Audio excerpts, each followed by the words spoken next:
Ini adalah pintu utama rumahku. Jadi di bawahnya ini kan ada gap. Nah, tuh gap lumayan gede. Nah, kalau di bawah pintu itu ada gap yang sebesar itu, guys, kan kita merasa nggak aman karena binatang-binatang kecil itu masih bisa masuk ke dalam rumah kita. Makanya kita harus nutup sampai benar-benar itu nggak ada space dan gap lagi. Oke, aku mau langsung aja kasih tahu kalian the best ever bottom door seal yang aku pilih dari toko online. Nah, bentuknya door bottom seal itu kayak gini, guys. Jadi ini nih kayak aku pilih warnanya yang transparan ya, transparan. Nah ini itu terlihat di sini door bottom seal. Oke, kalau gitu kita langsung unboxing aja. Nah, ini dia bentuk lebih nih, dia agak-agak lentur gitu tapi dia tetap tebel.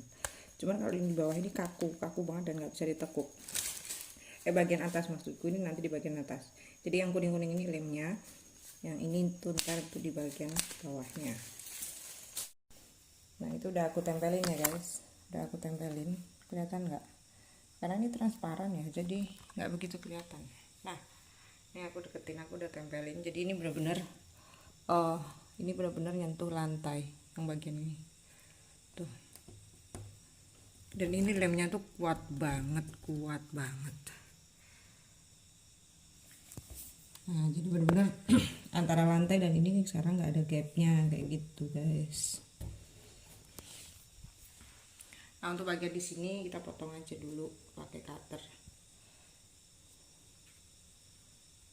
Oke guys, jadi ini final resultnya tuh, udah tutup sempurna ya.